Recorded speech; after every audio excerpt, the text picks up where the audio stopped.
Olá, caros acadêmicos, tudo bem com vocês? Ótima noite ali, sejam todos bem-vindos. O pessoal está entrando aqui, a gente está aqui em várias plataformas e espero que todos aqui tenham uma noite proveitosa, uma agregação de conhecimento, uma valorização do que vocês já sabem. Para quem não conhece, sou o professor Fábio Lopes, tenho algumas disciplinas nos cursos de contabilidade, entre outros.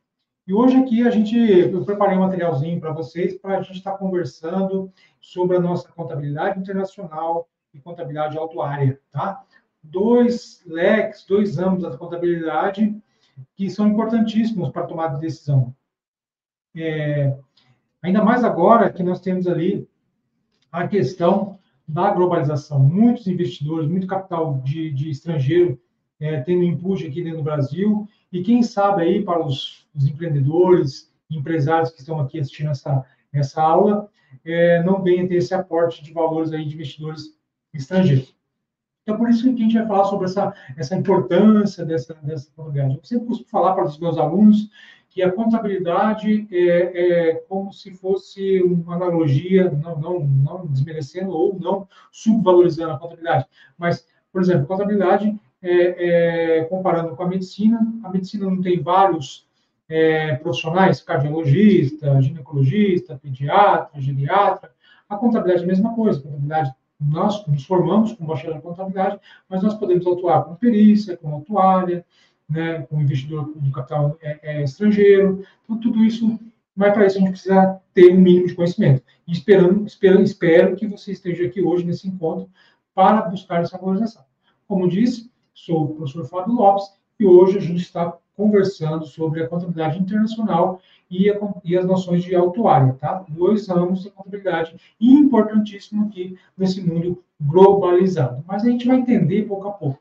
Inclusive, pessoal, não esqueçam de responder a lista de presença que está aqui na descrição dos vídeos, ou também os nossos colaboradores aqui vão estar colocando também no chat. Mas é muito importante que vocês respondam a lista de presença. Por falar nisso, é o momento de vocês avaliar o material, avaliar o professor, o áudio, a imagem. A imagem vocês vão ter só que reclamar porque a imagem não é tão bonita como vocês estão vendo aí.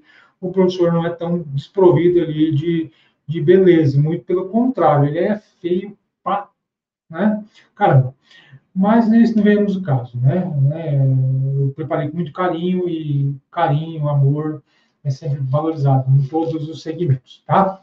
Então, eu preparei um conteúdinho bem básico ali para a gente estar conversando, inclusive o quê? Se vocês responderem de presença, a gente pode estar discutindo ali com a coordenação, depende de fazer um simulado, trazendo questões ali de provas do ENAD anterior, do CFC, da prova de suficiência dos contadores, para que a gente possa discutir materialmente as provas anteriores, para que a gente consiga agregar conhecimento e valorizar as nossas informações, os nossos conhecimentos.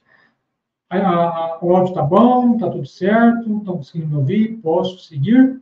Então, vamos lá, então. O material de hoje é contabilidade internacional e contabilidade e noções de autuário. O que fala sobre cada um deles? Vejamos, pessoal, eu separei em 3 momentos essas aulas, é claro, cada momento a gente tem um bate-papo, uma questão, como é de praxe, para que a gente consiga entrar na nossa cabecinha essas informações importantes para os nossos estudos ali, né? E agregar sempre a valorização dos nossos conhecimentos. Perfeito? Então, vamos lá. Então, eu separei em 3 alicerces, né, nesse momento nessa nossa conversa. Esse conteúdo da aula vai ter introdução à contabilidade internacional e autuária, transformação societária e as técnicas de análise de administrações conforme a internacional e também a questão autuária, tá? Então, primeira aresta ali, o primeiro pilar do nosso bate-papo de hoje é sobre a introdução da contabilidade internacional. O que é contabilidade internacional, pessoal? Eu vou fazer contabilidade em dólar, eu tenho que fazer registro, aporte estrangeiro.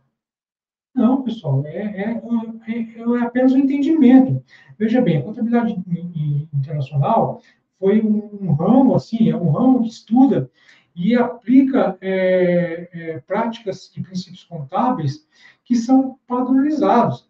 Na verdade, é o seguinte, com a expansão econômica, com a globalização nas empresas, a valorização de empresas, ou prestação de serviços, ou propriamente produto nacional estrangeiro, houve uma valorização principalmente no Brasil. Então, muitos dos estrangeiros começaram a fazer um aporte na nossa economia. Isso em meados de 2007, caros amigos acadêmicos e outras pessoas que estão aqui. Sejam todos bem-vindos novamente ali, vão entrando ali, nós temos nossas plataformas, está correndo simultaneamente, sejam todos bem-vindos. Né? Então, como eu estava falando, em 2007 foi feito ali uma padronização desses registros para que todas as informações, sejam elas aqui nos Estados Unidos, na Europa, no Mercosul, essas informações fossem padronizadas. Para quê? Para que todo usuário da informação... Pessoal, o que é o usuário da informação? Não são o próprio gerente, o próprio funcionário, né, o administrador, o próprio banco que vai utilizar dessas informações, o fornecedor, se pode vender ou não, o fisco, que é o nosso maior acionista, ou também os próprios sócios, os próprios donos, e agora também os investidores. Então, esses são usuários da contabilidade. Então, se é uma forma padronizada, eu consigo analisar uma demonstração contábil, uma demonstração financeira, em qualquer parte do mundo.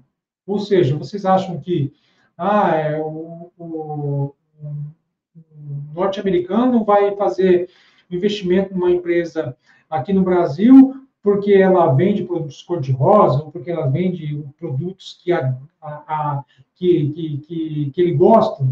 Não, ele vai dar importância e investimento aos valores aqui investidos na empresa para decorrência ao resultado, para que ele tenha um retorno desse resultado. Ele não vai investir porque ele é altruísta e quer ajudar as pessoas. Não, ele quer, qualquer empresário, qualquer investidor, ele quer que os seus valores investidos sejam transformados em resultado.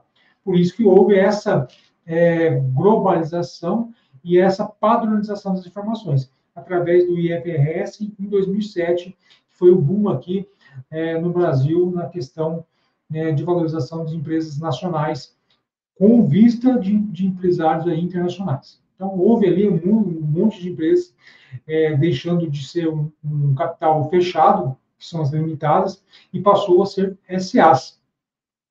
Ah, professor, a empresa limitada pode ser o aporte? Pode, mas aí acontece, ele vai ter que ter um limite de valores, porque na contabilidade, na empresa normal, no regime normal, ela pode, na questão de cotas. Então, se a empresa quer ter mais aporte de investidores, ela deve ter o seu capital aberto, ou seja, ser uma SA, correto? Então, qual que foram os objetivos da padronização da contabilidade internacional, pessoal? Então, ela teve como objetivos, os objetivos principais, facilitar a comparabilidade entre as demonstrações financeiras entre as outras demonstrações em outros países. Ela teve a necessidade e objetivo também de reduzir assimetrias, ou seja, discordâncias de informações entre investidores globais. Eu acho que uma das principais, garantir a transparência e a confiabilidade das informações. Então, esse é essencial não só na contabilidade nacional, mas também na contabilidade internacional. É garantir a transparência, todos os valores registrados e os resultados serem reais e fidedignos para a contabilidade. Fortalecer a governança cooperativa, ou seja, possibilitar que os empresários, investidores, consigam ter uma maior participação e maior esclarecimento no foco operacional da empresa, indústria, comércio, etc. E apoiar, ali, com certeza, as decisões e estratégias, tanto nas decisões nacionais como internacionais. Tendo isso como os objetivos, a empresa segura para investimento. É claro, a primeira coisa, ela vai ver se tem resultado. A empresa viu, o investidor viu que a empresa positiva, está dando um resultado. Então, depois ela consegue ter esse objetivo de contabilidade internacional para que ela tenha garantia nesse aporte de investimentos para as empresas aqui do Brasil ou qualquer outra empresa da parte do mundo. Ah, professor, mas isso, quem que rege isso aí? Porque aqui no Brasil nós temos ali o CFC, o CRC, a, as normas brasileiras de contabilidade, né, os CPCs, que são os Comitês de Pronunciamentos Contábeis, e isso internacional. Pessoal, temos também órgãos reguladores que regulam as informações. Houve alguma mudança, senta-se, passa as informações para os comitês de pronunciamento de contabilidade no Brasil, as NBCs, no Conselho Federal de Contabilidade. Que, quem são esses órgãos, pessoal? A International Code Standard Board, né, responsável pela emissão do IFS, que é aquilo que foi produzido em 2007, o IFAC, né, a International Federation of Accountants, né, e também o IOSCO, que é a Internacional Organização, ou seja, são organizações, o meu inglês não é tão bom, né, vocês podem reparar, mas o que é importante ressaltar, essas informações são órgãos internacionais que vão reger as formas das apresentações contábeis. Ou seja, a contabilidade nacional segue os padrões internacionais de contabilidade para que as demonstrações sejam padronizadas e organizadas e demonstram a transparência das informações, tá? Com tudo isso, pessoal, a finalidade principal é que os investidores tenham a segurança de querer investir valor que não vai ter, de repente, alguma surpresa no decorrer do processo dos seus investimentos. Ok?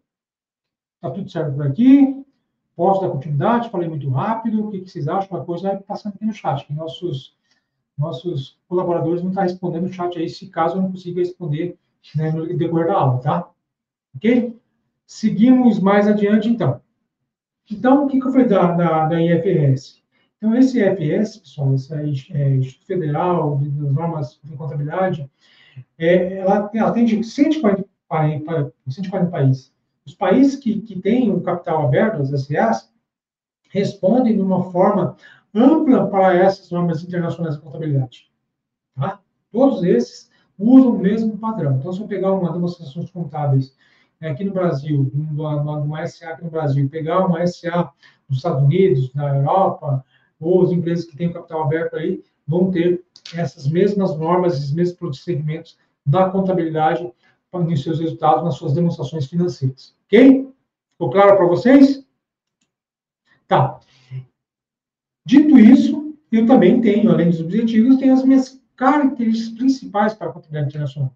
E como que é baseado isso? Então, é baseado em princípios e não em regras rígidas.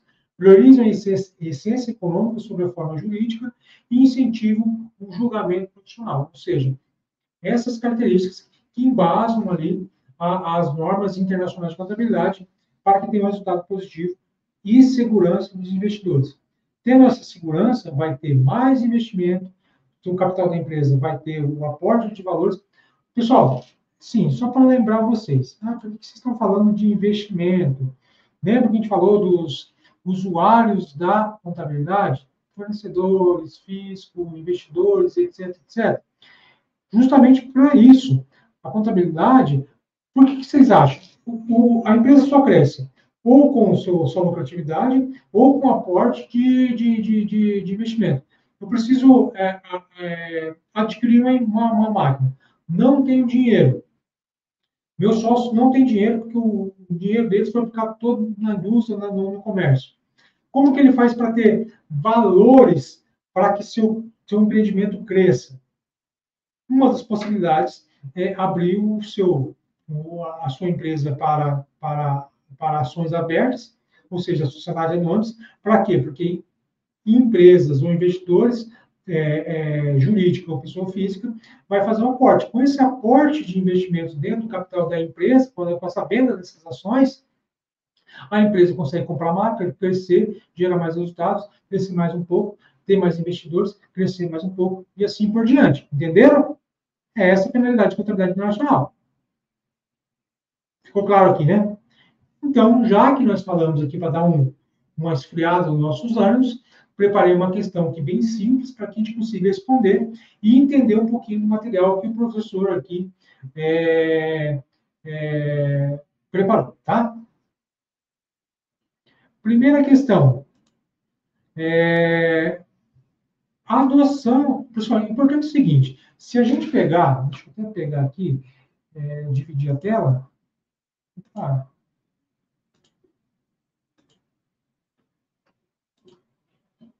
Se a gente dividir a tela aqui um pouquinho com vocês, eu gostaria de falar a seguinte forma. Toda a prova, pessoal, toda a prova, seja ela concurso público, seja ela ENAD, seja SFC, grande parte da resolução está no seu enunciado. Então, se vocês lerem com calma, tranquilidade, diria que 60% vocês conseguem responder pelo próprio enunciado. Vamos ver. Posso provar para vocês? Vou provar, então, o meu raciocínio. Vejamos. Olha o que diz a questão. A questão 1. A adoção das normas internacionais da contabilidade, a IFRS, trouxe uma significativa mudança para as empresas brasileiras, especialmente após a edição da Lei 11.638 de 2007, aquilo que eu estava falando, que alterou a Lei das Sociedades por Ações, as sociedades anônimas. O objetivo principal foi harmonizar, ou seja, padronizar a contabilidade nacional com os padrões internacionais, garantindo uma maior comparabilidade e transparência das informações contábeis. Então, se eu pegar esse entendimento e falar o seguinte, a primeira afirmação, a IFRS é um conjunto de normas emitidas pelo IASP, que busca padronizar a contabilidade mundial. Sabemos que o órgão IASP é um órgão internacional. Então, a IFRS foi, dentro da contabilidade, foi uma forma de padronizar os lançamentos? Com certeza, esse é o intuito principal, padronização. Segundo, a adoção da IFRS, das normas internacionais de contabilidade, permite a maior comparabilidade entre as empresas de diferentes países? O que está no enunciado, pessoal? Garantindo maior comparabilidade e transferência. A adoção permite comparabilidade entre empresas de diferentes países. Então, a 2 também está correta. No Brasil, o Comitê do Pronunciamento Contábil, CPCs, traduz e adapta as normas emitidas pela IA? Não, não é tradução, é padronização. Não é simplesmente o estudo europeu ou americano, a contabilidade americana ou europeia vem aqui e nós aqui da contabilidade federal aqui, nossos comitês, vai lá, um tradutor, vê o que foi regido entre os outros países e adapta ou implanta aqui no Brasil. Não, esse comitê é junto, as mesmas normas é efetuado de comum acordo. Eu não posso criar uma lei aqui no Brasil e os norte-americanos vão ter que adaptar as normas brasileiras. Não, todos os 140 países são padronizados conforme essa lei 11.668. Então, a 3 não é. 4. A aplicação da IFRS, das normas internacionais de contabilidade, no Brasil é opcional, restrita às companhias abertas? Não, muito pelo contrário. Todas as empresas devem, até mesmo porque eu tenho uma empresa de pequeno porte, uma MEI, e futuramente eu tenho intenção de sei lá, de fazer uma franquia dela, ou abrir o capital dela, deixar de ser limitada para ser uma SA, uma sociedade anônima. Então, não se aplica. Se eu já tenho essas normas nacionais, eu devo aplicar em todas as tipos de empresas nacionais. Então, a 4 também não é. Logo, a resposta correta para a 1, quem tempinho para vocês responder, vocês acham que a 1 e 2 estão corretas? Vocês acham que a 2 e 3 estão corretas? Apenas a 2 e a 3? Vocês acham que apenas a letra 1 está correta? Ou a 2, 3 e 4 estão corretas? Ou todas estão corretas? Qual que vocês acham, pelo que a gente estudou aqui e analisou, está correta? Quais são apenas que são corretas? Muito bem, estou vendo bastante respostas aqui, estão vendo que estão bastantes acertos.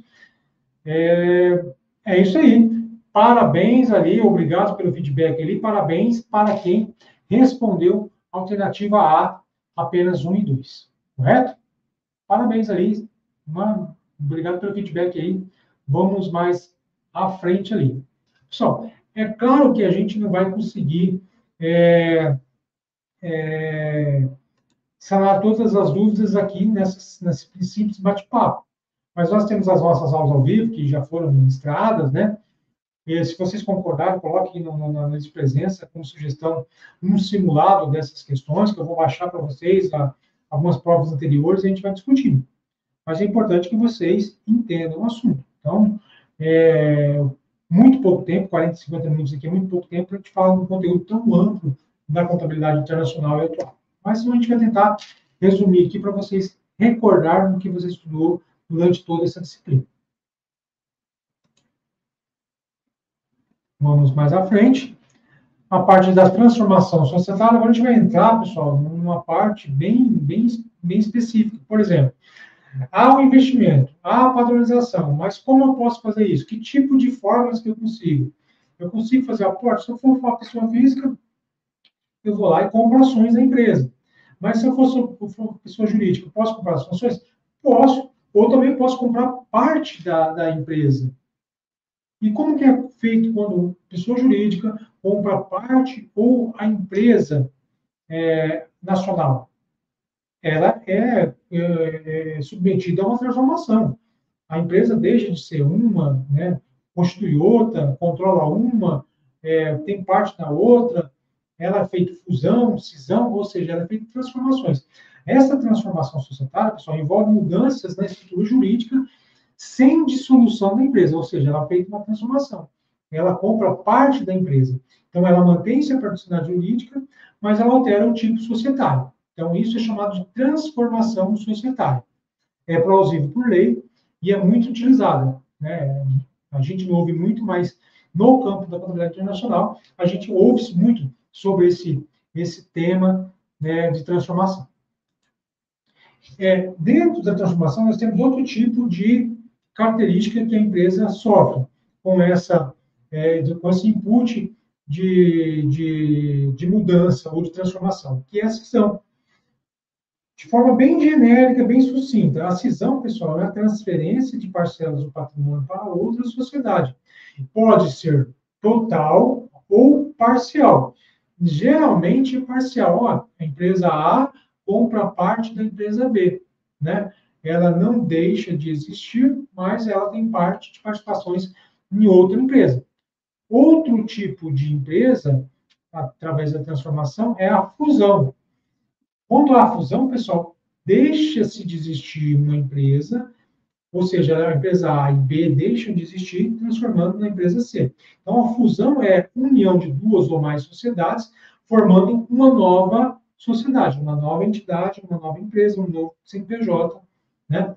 Então, isso tem que ser integral e a soma do patrimônio. Tem o patrimônio da empresa A mais o patrimônio da B, totalizando a nova empresa, né? Fazendo parte de uma nova empresa, um novo capital. Perfeito? Estão entendendo por aqui? Então, posso passar mais adiante? Claro, é uma forma sucinta de tentar explicar para vocês, porque o assunto é bem amplo, mas é só para a gente relembrar um pouquinho ali do que a gente estudou no decorrer do nosso curso ou no decorrer da disciplina. Algumas pessoas estão estudando essa disciplina, outros já estudaram.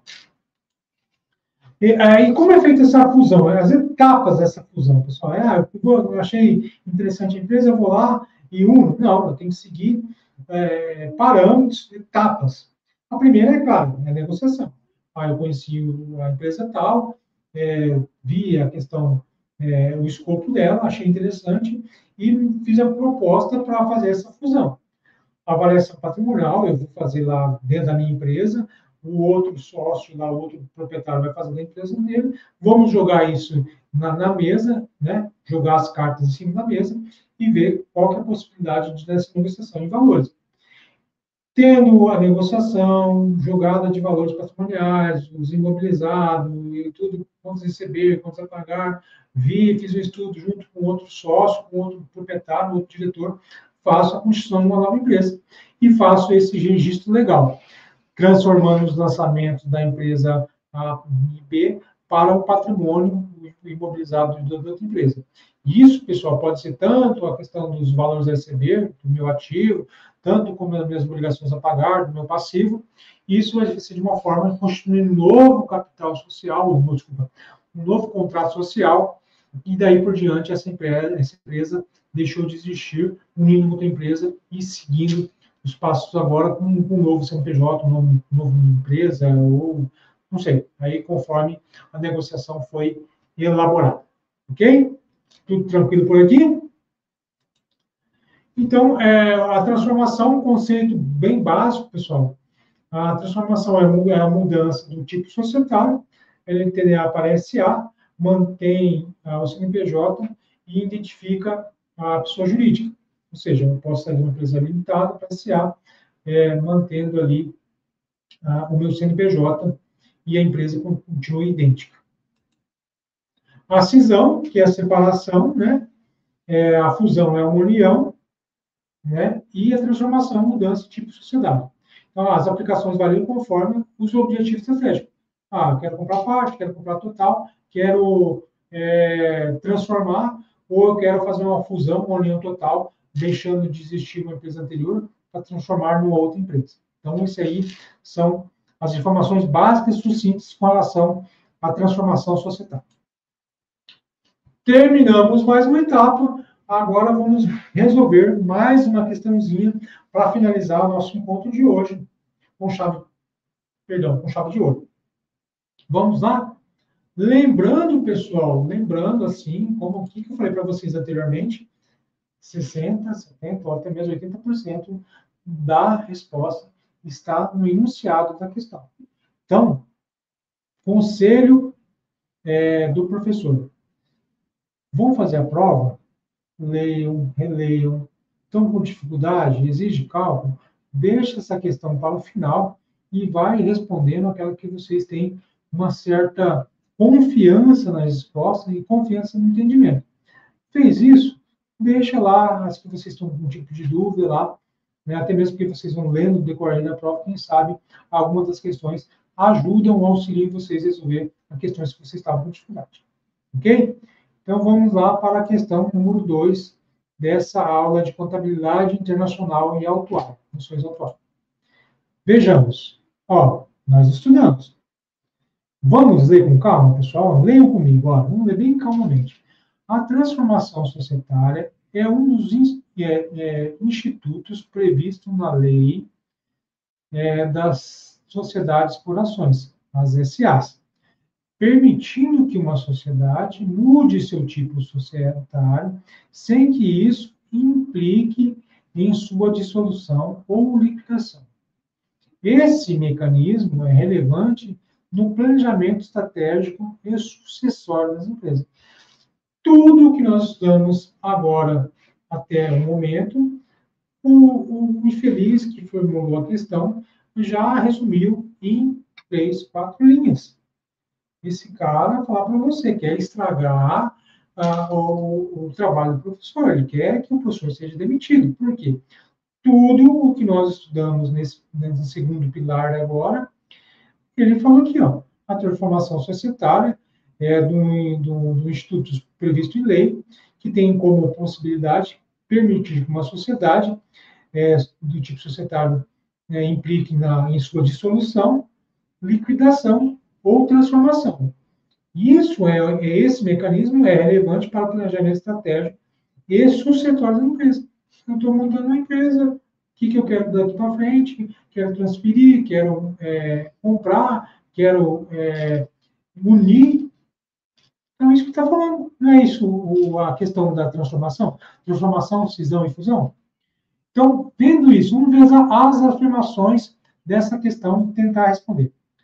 A transformação consiste na mudança do tipo societário, preservando a continuidade da pessoa jurídica? O que vocês acham? A transformação é aquilo que eu consigo mudar o tipo de sociedade, deixando de ser limitada, por exemplo, e passando para SA? Essa é a afirmação. O que vocês acham? Alternativa não. A afirmativa número 2. A transformação exige, em regra, a aprovação unânime do sócio ou acionistas, salvo disposição contratual diversa. é um trecho que eu não falei anteriormente, pessoal. Na questão da sociedade anônima, eu tenho a possibilidade de comprar ações de outra empresa, fazer transformações, desde que também seja aprovado no corpo deliberativo, ou seja, no contrato, no aporte do contrato ali das ações. Ou seja, tem que ter uma votação, tem que ter um estatuto, esse estatuto tem que prever isso na questão das normas de aquisição de outras empresas, a forma de transformação, quem que passa a ser o diretor, como que é o aporte, então, tudo isso. Mas, de certa forma, ele diz assim, a transformação exige, né,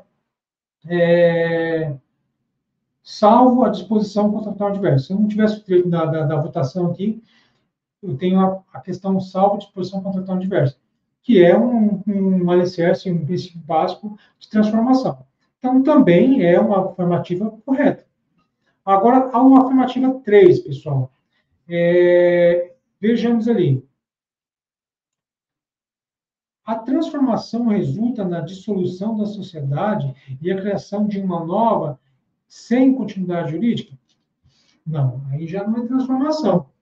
Qual tipo de sociedade, qual tipo de mudança que deixa de existir uma empresa, deixa de existir e cria-se uma nova? Já é uma fusão, não é transformação. A transformação, ela muda de tipo de societário de uma para outra. Transformação, ela não deixa de existir. Ela continua a mesma pessoa jurídica, dando continuidade só com aporte de aquisição de cotas ou parte da empresa. A afirmativa número 4. A transformação pode ocorrer, por exemplo, quando uma sociedade limitada se torna uma sociedade anônima? Também está correto. A transformação pode ocorrer, por exemplo, quando a sociedade limitada se torna a sociedade anônima. Esse é o princípio da, da transformação. Então, a alternativa 1 está correta. A alternativa 2 não está correta, porque daí ela está transformando limitada para SA. A 3 resulta de dissolução da sociedade? Não, porque daí é fusão. E a transformação pode ocorrer, por exemplo, quando uma sociedade limitada se torna uma sociedade anônima. Então, a 1, a 1 e a 4 está correta. Então, para quem respondeu 1 e 4, parabéns, resultado perfeito. Vamos agora adiantar e falar agora um pouquinho sobre noções de autuária, tá? Para a gente não delongar muito no assunto, eu vou agora falar sobre noções de autuária. Lembra, pessoal, que foi no começo lá, que a contabilidade, fazendo analogia à medicina, tem vários tipos de trabalhos? Na contabilidade, a mesma coisa. A autuária é um cargo específico de um segmento da contabilidade também. Então, vejamos ali.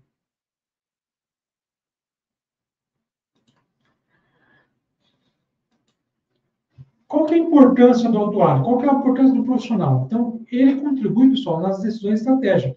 Gestão de risco, cálculos e provisões, segurança financeira, ou seja, ele vai ver além das administrações contábeis. Por exemplo, seguro, se o seguro é viável, se as provisões dos cálculos para, de repente, umas metas de colaboradores, uma participação de lucros, e com certeza, gestão de riscos, né? Será que só essa empresa crescimento vai ter quanto crescimento? Se outras empresas, no mesmo segmento, no determinado local, também estiver tendo um aporte ali, será que esses riscos podem ser calculados? Então, o autuário tem essa quantidade de ter a frieza na visão de riscos que a empresa pode ter num determinado tempo de operação.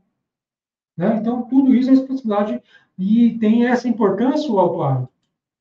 Então, se a gente pensar a grosso modo, então, é uma parte da contabilidade, né, que gera alguns cálculos que vão ter segurança, não só na questão dos registros, mas sim além dos registros. No seguro, se é vantajoso, seguros, tem uma empresa, por exemplo, provavelmente as empresas grandes, multinacionais ou SAs têm, por exemplo, grandes empresas têm um seguro ali que vai proporcionar, se de repente a empresa teve uma catástrofe, e perdeu os seus investimentos imobilizados. Então, isso vai ser de uma forma transparente. Só para você ter ideia, tem algumas principais finalidades, eu coloquei aqui para vocês. Vejamos aqui, ó. Ela consegue mensurar obrigações futuras. Então, o autuário pode calcular provisões técnicas como provisões matemáticas de benefícios a conceder, provisões de sinistros ocorridos, provisões de providência complementar, né? Algum ramo de finalidade, sei lá, que tem várias possibilidades de passivos trabalhistas, né? Então, todos esses riscos são matematicamente calculados para que não tenha um valor ali da empresa, um valor além do que o risco calculado. Então, essas reservas representam, então, pessoal, valores que a entidade deve ter de pagar com compromissos futuros. Então, é isso que eu estou fazendo, a mensuração, uma possibilidade de uma previsão futura para esses segmentos. Também ela vai garantir o quê? O equilíbrio entre receitas e despesas, ou seja, ela vai fazer a provisão de contribuições e prêmios também a pagar. Então, são suficientes, isenções suficientes para suportar os benefícios futuros, mantendo o equilíbrio autorial e financeiro, ou seja, os riscos, os vencimentos, benefícios futuros vão ser suficientes para manter a empresa, seja ela física ou financeiramente. Temos que fazer isso. Então, isso é a de responsabilidade da contabilidade autuária, né? O perito autuário. E para que a gente tem esse ramo da contabilidade? Para que a gente tem esse profissional, pessoal? Para ele verificar se a empresa tem a possibilidade de longevidade, mortalidade, invalidez, risco financeiro, taxa de juros, inflação, retorno de investimento, coisa e tal. Dentro da contabilidade, pessoal, tem um princípio chamado continuidade. O que é o princípio da continuidade, pessoal? Nenhuma empresa é aberta, constituída, para ela ter, para ela falir a curto prazo ou médio prazo. A empresa tem a possibilidade de ter falência? Tem, mas nenhuma empresa é aberta para ter falência. Então, a empresa é elaborada, constituída para ter continuidade. Então, essa continuidade é um princípio da contabilidade. Então, por isso que o autuário tem a possibilidade de avaliar se isso realmente vai ser. Vamos supor assim, é uma medida estratégica para a formação de uma briga ali de mercado. É uma briga mercadológica. Tem uma empresa nesse segmento, há possibilidade de crescimento? Não, a empresa está engessada. Tudo isso é feito em um estudo com probabilidades. Se vai ter resultados, vai ter longevidade, se para mim ter longevidade, o que eu vou fazer? Tudo isso eu mensuro e analiso os riscos, se esses riscos são pertinentes ou não. Tudo isso para quê, pessoal? Para permitir uma sustentabilidade da empresa. Como eu disse, o princípio da contabilidade é para ter que essa empresa continue prosperando em longos prazos. Ok?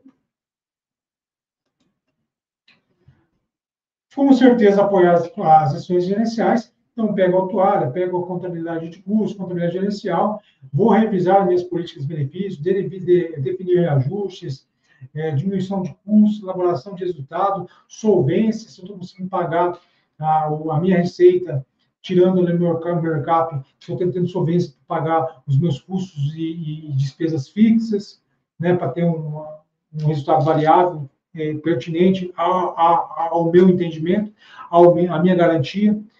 Também decidir sobre aportes adicionais. Todos os aportes, se eu vou mudar de segmento, se eu vou ampliar o meu segmento, se eu vou mudar o meu segmento, tudo isso através dessas tomadas de decisões. E, principalmente, todas as contabilidades, pessoal. Transparência para investidores, segurados e participantes. Então, a contabilidade internacional para investidores propriamente dito, na contabilidade atuária eu vou ter aquela questão também dos segurados, né? Uma questão previdenciária, uma questão de solvência, uma questão de provisões, tudo isso eu vou estar amparado nesse ramo da contabilidade. Ok? Tudo tranquilo por aqui? Tudo certo? Podemos seguir? Vejamos mais adiante, então. Então, finalizando, como sempre, com mais uma questão, né, interessante para a gente fechar esse entendimento Vejamos o que eu preparei aqui para vocês. Lembrando, costumo dizer o quê? Que toda questão no seu enunciado tem de 60% a 80% das resoluções, principalmente nas afirmativas. Vejamos aqui, então.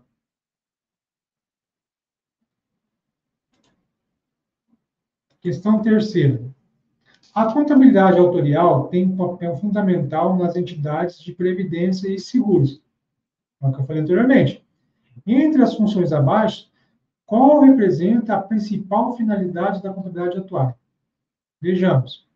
Registrar exclusivamente as contribuições pagas pelos participantes a longo período. O que vocês acham? Controlar apenas. Quando tem apenas, pessoal, você pode já descartar de imediato. Controlar apenas os investimentos financeiros realizados pela entidade? Não, não é apenas. Todos os tipos de investimento, provisões. Lembra que eu falei para você em questão de transparência? Então, não é. Então, já pode descartar. A letra B não é. Letra C. Elaborar demonstrações contábeis sem considerar os riscos futuros. Não. Totalmente contrário. A autuária é justamente aplicar os riscos futuros. Então, não é a letra C. Elevar as estimações financeiras vai ter o resultado real e fiel, mas para a contabilidade ter um êxito, tem que ter futuros, perca com improváveis, inadimplência, perca na comercialização, perca na produção, tudo isso tem que levar em consideração. Então, a C não é, pessoal. Letra D, mensurar e registrar obrigações futuras, garantindo o equilíbrio financeiro e autorial dos planos. Até falou o nome, né? Autorial, né? Então, com certeza, nem vou ler a letra E, mas por desencargo de entendimento, vamos verificar a letra E. Realizar auditoriais externos independentes para fins regulatórios? Não. Auditoriais externos corresponde a outro segmento da contabilidade, que é a questão da auditoria contábil. As auditorias externas são, principalmente nas SAs, são requisitadas por empresas prestadoras de serviços, no Banco Central, por exemplo, que vão contratar uma outra empresa para fazer auditoria nos registros, principalmente na apuração das demonstrações financeiras, nas demonstrações contábeis. Então, também não é. Então, salva simplesmente a letra D. Desculpa, perdão. Letra D. Mensurar e registrar obrigações futuras, garantindo o equilíbrio financeiro e autorial dos planos. Então, para quem respondeu a letra D, parabéns, vocês estão corretos, estão preparados para responder, e não esqueçam de responder a lista de presença. Para quê? Para que a gente consiga ali, de repente, buscar para vocês um simulado sobre essa disciplina, para que vocês tenham maior garantia na prova de vocês aí, não só na ENAD, não só na questão dos concursos públicos, mas também no CFC e outros concursos que vocês vão fazer, outras provas que vocês vão fazer. Pessoal, o que eu queria passar para vocês aqui hoje é isso. Não esqueçam de responder a lista de presença. Está aqui na descrição. Os nossos apoiadores, colaboradores, tutores vão estar colocando também aqui no chat. E vamos ver se a gente consegue ali, se vocês colocarem ali na sugestão, além de elogiar o professor que nos fala, mas também a gente colocar um simulado ali com as questões ali, vou buscar ali, sei lá, 10, 15, 20 questões de CFC, lineares anteriores, para que a gente consiga discutir e responder em sala de aula. O que vocês acham? Então, respondam lá, e deixem como sugestão da lista de presença, né, e estou preparado aí, a nossa equipe da Unifatese também está disponível para auxiliar vocês em algumas dúvidas que porventura vão aparecer. Então, obrigado a presença de todos ali, né, pelo tempo que vocês ficaram aqui conosco. Parabéns pela dedicação de vocês. Contem sempre com a Unifatese, com nossos colaboradores, professores e tutores. Tá? Uma ótima noite para vocês. Deus abençoe cada um de vocês e até um próximo encontro. Tchau, tchau, pessoal.